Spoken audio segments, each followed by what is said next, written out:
What's up, babies? What's up, good people? You know, I always love coming out here, especially this time of year. Right now, the temperature, it's a little crisp right now. It's a little chilly in the air. It's still like 80s, during the day, but it's kind of crisp right now.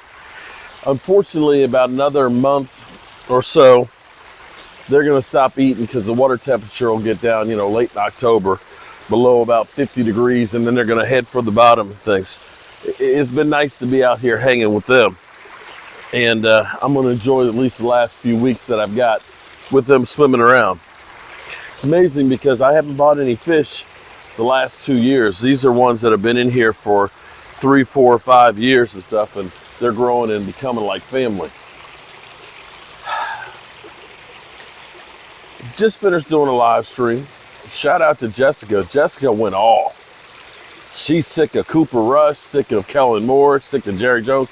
She's sick of everybody. And quite frankly, I can understand that. I always like to try and look at as much of the chat as possible and get the gauge and the feeling of what the fans feel during the live streams and stuff. And one of the narratives that seems to be out there is trade Dak, because had we not paid Dak, we could have signed some players. If we hadn't paid Dak Prescott, we could be getting some players. We'd have a team, because anybody out there would be better than Dak Prescott. And quite frankly, when you looked at the team last week with what we did, we were the only team that didn't score a touchdown last week. Dak sucks. That's the narrative that's out there, that Dak sucks, that he was the only thing that was wrong with the team in most people's minds. That Dak Prescott, that had we brought in anybody else out there, they would have just done things. In fact, excuse me, listening to Jerry Jones, Cooper Rush, he knows all the plays. He knows all the plays because, I guess Dak doesn't. That Cooper Rush, he's been in the system for all those years, and he's ready to play. And, we even heard Phil Simms say that there's not a drop-off. There's not a huge drop-off from Dak Prescott to Cooper Rush. So all of our problems are probably solved now, that we just need to trade Dak, and we're done. Because if it wasn't for paying Dak, we would have gotten a lot of free agents. It's hard to argue with that logic, that had we not been paying Dak Prescott the last 2 years, that $40 million contract, even though actually this year's cap number is only $19 million, and next year last year was only $17 million. But be that as it may, if we just hadn't paid Dak, would have had all kinds of free agents. We'd had a team, even though that Dak Prescott is no longer like the highest paid, never was. Because I know there's Aaron Rodgers is getting like $50 million.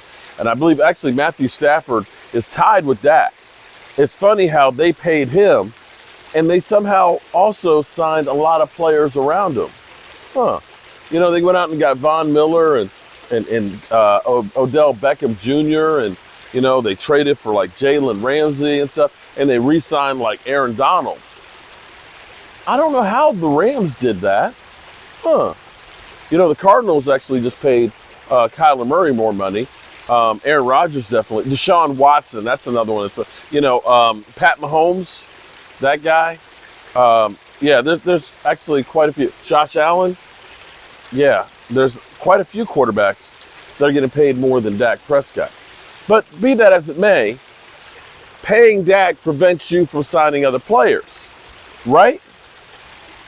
But I'm just wondering, because the Cowboys had the golden opportunity, Dak Prescott's rookie year, Dak Prescott's second year, and Dak Prescott's third year, where he was only paid $680,000, where the punter actually made more money than Dak. So I'm kind of trying to understand, why was it that we didn't go out there and get all these free agents and build a team, when Dak Prescott, his fourth year, only got $2 million? Huh. Because we were busy signing DeMarcus Lawrence to a big contract. We were busy paying Amari Cooper a $100 million contract. We were busy signing Zeke Elliott to a big contract. We were busy signing Jalen Smith to a big contract. Huh. So if you look at it and say, had we not paid Dak Prescott all this big money, we could have gone out and got some free agents. How about you take a look at all those contracts? Because if I'm correct here, the Cowboys said they weren't going to reset the market on Zeke Elliott. But I believe they set that to the stratosphere. And people look at that and say that was one of the worst contracts in football. And you know what? I don't think I'd mind that contract so much if we were actually using Zeke Elliott.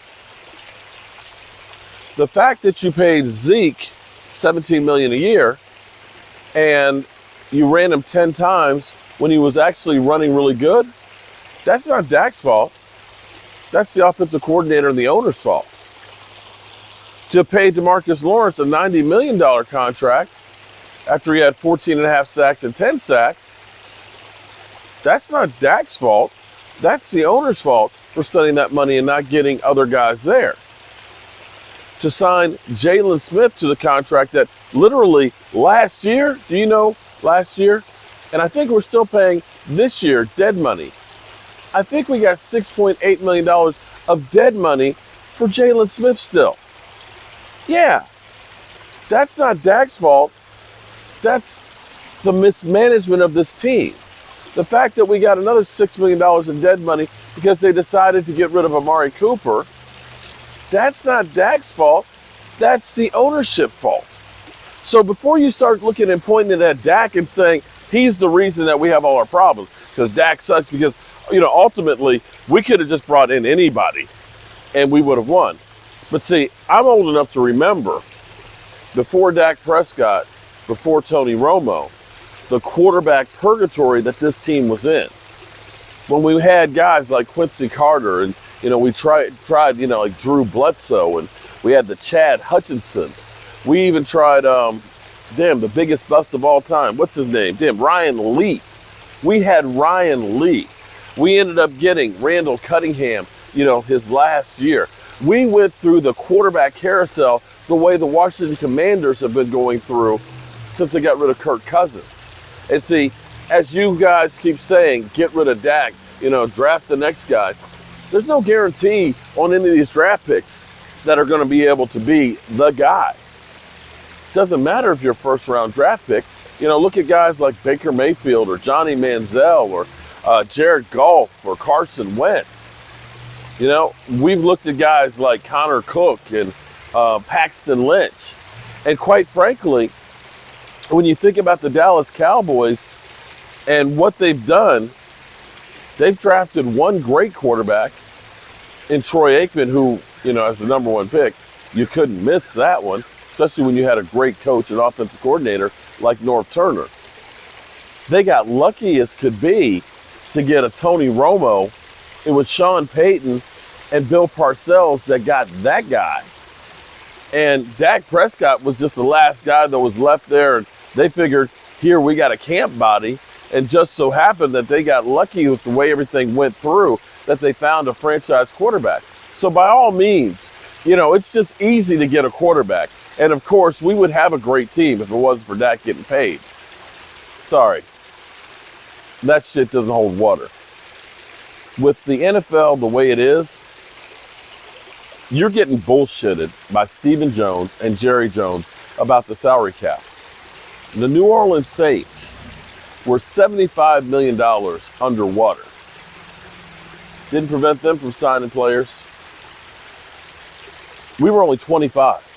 The Rams were like 35 million underwater. Didn't prevent them from signing players.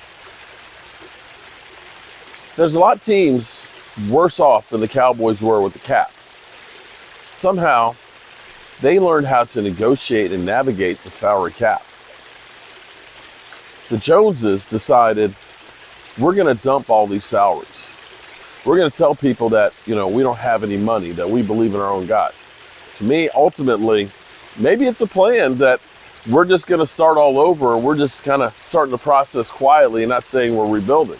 And if that's what they're doing, okay, fine. At least you're telling me there's a plan. I would rather that were the case than the fact that you guys actually believe that 1 + 1 = 3 and that you're fielding a great team on this roster and going to win a Super Bowl with them. You're telling me that, you're clearing all this cap room to bring in Sean Payton and we're going to draft your grandson. Okay, at least that is some kind of a plan. But to lead us on blindly and say, oh, no, we believe in our guys. We're better without Amari Cooper and things, and get a 5th-round draft pick. Sorry. That shows that you're just an F. And that's even worse. Well, tomorrow's a new day, and it is game day. I'm going to be ready. I'm going to be out here. I'm going to be watching football. And win, lose, or draw, I'm going to enjoy it. Because I'd rather have games of the Cowboys losing than no football at all. As sad as that sounds, and as sad as that is, that's true. All right, guys. I'll see you all tomorrow. Or maybe I'll be out here when the lights come back on. Ponder life out here tonight. Have a great Saturday. Be safe out there, and I love you guys. And don't forget to check out Primetime Phil and Game Time. Peace.